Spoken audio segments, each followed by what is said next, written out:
नमस्कार, निकोबार टाइम्स में आपका स्वागत है। आप सभी को पता होगा अंडमान निकोबार की 21 वर्षीय महिला ने मिस्टर जितेंद्र नारायण, जो कि एक सीनियर आईएएस ऑफिसर हैं और अंडमान निकोबार आइलैंड्स के एक्स चीफ सेक्रेटरी रह चुके हैं, उनके ऊपर रेप का एलिगेशन लगाया था। और साथ ही साथ जो लेबर कमिश्नर है अंडमान के, उनके ऊपर भी रेप का एलिगेशन है।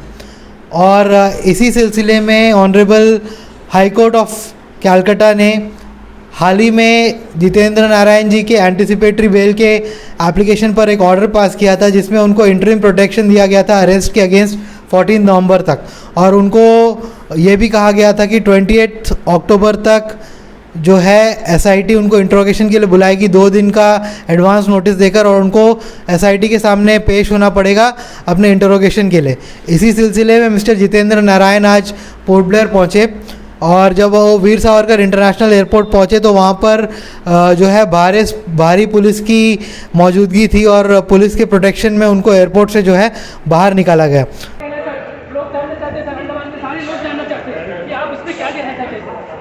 देखिए कुछ कहने, देखिए सीएस सर यहाँ पर आ चुके हैं। देखिए पुलिस वाला हमें रोक रहा है। सर हाथ नहीं लगा सकते, सर हाथ नहीं लगा सकते।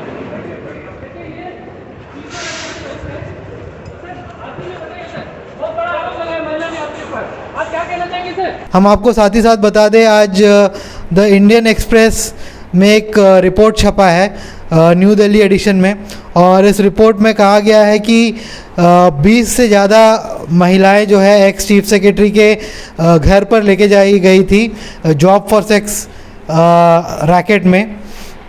और ये इंडियन एक्सप्रेस का जो रिपोर्ट है, इस रिपोर्ट में क्लियरली स्टेटेड है कि सीनियर पुलिस ऑफिसर्स जो है अंडमान निकोबार आइलैंड्स के, उन्होंने कंफर्म किया है कि जो कॉल डेटा रिकॉर्ड है मोबाइल फ़ोन का दोनों ब्यूरोक्रेट्स के, और जो 21 वर्षीय महिला है जिन्होंने एलिगेशन लगाया रेप का, वो कॉल डेटा रिकॉर्ड जो है वो दोनों का मैच करते हैं। साथ ही साथ इंडियन एक्सप्रेस की इस रिपोर्ट में ये भी बताया गया, जो जितेंद्र नारायण जी के घर के सीसीटीवी कैमरा के जो डीवीआर है, यानी कि जो डिजिटल वीडियो रिकॉर्डर, उसका जो हार्ड डिस्क है, उसको पहले इरेज किया गया था। इरेज करे जाने के बाद जितेंद्र नारायण जी के जब ट्रांसफ़र हुआ था, जब पोर्ट ब्लेयर से दिल्ली उनका ट्रांसफ़र हुआ था जुलाई में, तब वो डीवीआर को जो है वहाँ से रिमूव भी कर दिया गया था। और इस सिलसिले में इंडियन एक्सप्रेस का रिपोर्ट ये भी कहता है कि एक पीडब्ल्यूडी के ऑफिशियल और एक लोकल सीसीटीवी एक्सपर्ट ने इस पूरे मामले में, जो डीवीआर को इरेज करने का मामले में और जो डीवीआर को रिमूव करने के मामले में जो है टेस्टिमोनी भी दी है।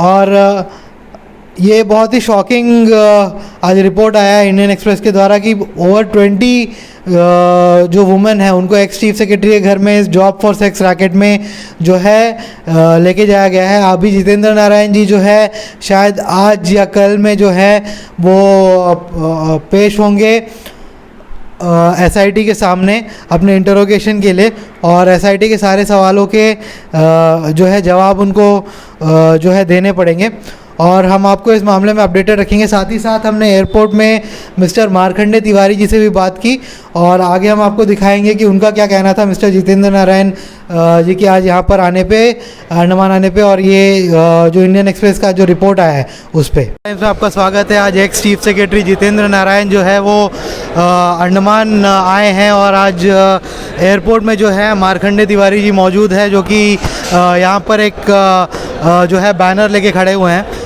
जो आपको दिखाना चाहेंगे। सर, हम आपसे जानना चाहेंगे, आज एक्स चीफ सेक्रेटरी यहाँ पर पहुँचे, और आज ही जो है इंडियन एक्सप्रेस का एक नया रिपोर्ट आया है जिसमें कहा गया है कि एक्स चीफ सेक्रेटरी ने 20 से ज़्यादा जो वुमेन है उनको बुलाया था जॉब फॉर सेक्स कैम्प के लिए अपने ऑफिशियल रेजिडेंस में।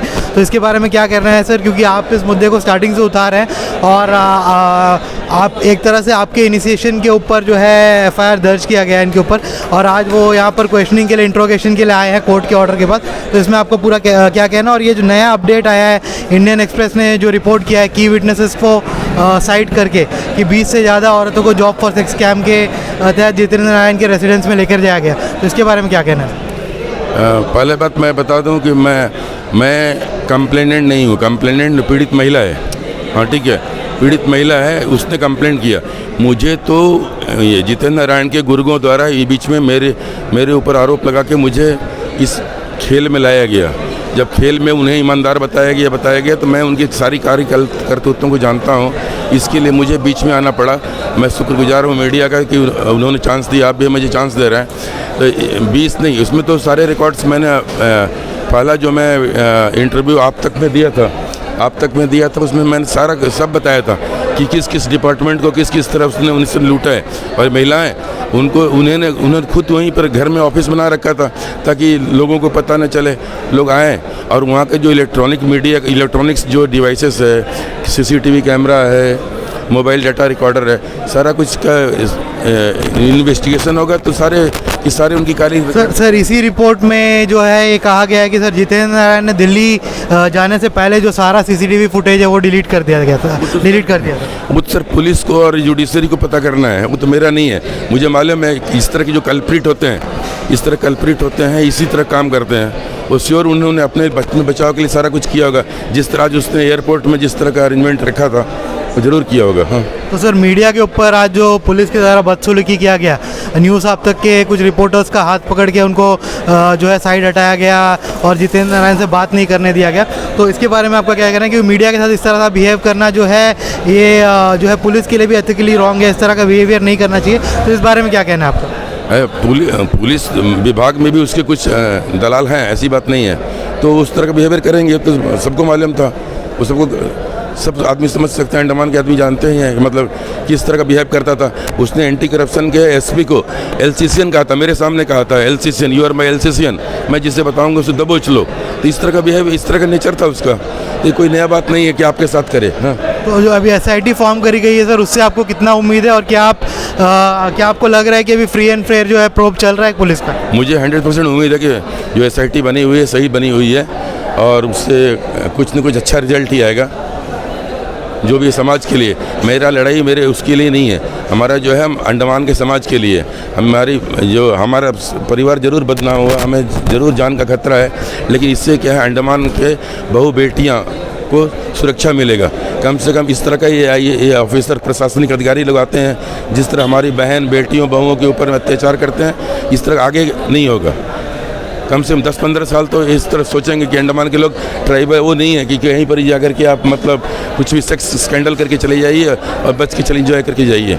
यहाँ पर इसके लिए हम एक मिसाल खड़ा करना चाहते हैं ताकि समाज के लिए हमारी ज़िंदगी, कम से हमारी ज़िंदगी खराब हुआ कोई बात नहीं, बाकी का ज़िंदगी तो सुधर जाए। धन्यवाद।